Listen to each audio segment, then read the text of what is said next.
बुधवार पेठ खूप वर्षापासून आहे. जर का आपण इतिहासाचा जर का आपण अभ्यास केला तर त्याच्यामध्ये गणिका हा शब्द वापरला जातो. तर गणिका जो शब्द आहे तो वेश्या व्यवसायाशी संबंधित आहे.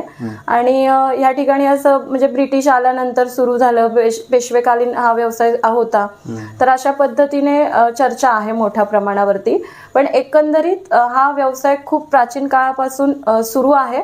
आणि बुधवार पेठेमध्ये हा व्यवसाय मूळ वाढण्याचं कारण म्हणजे कर्नाटकमध्ये सौंदत्तीला म्हणजे आपल्या यल्लमा देवीला मुलगी सोडली जायची, म्हणजे देवीला नवस सोडली जायची, देवदासी प्रथा.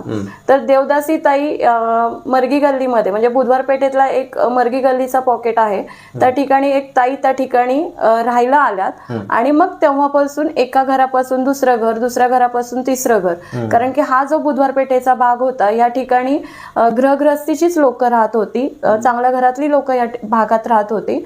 पण एका ज्यावेळेस उत्पन्नाचं साधन वाढतं किंवा भाडं जास्त मिळायला लागतं तर लोकांना अपेक्षित काय असतं की बाबा आपण आता हे घर भाड्याने द्यावं आणि आपण दुसऱ्या ठिकाणी स्थलांतरित व्हावं.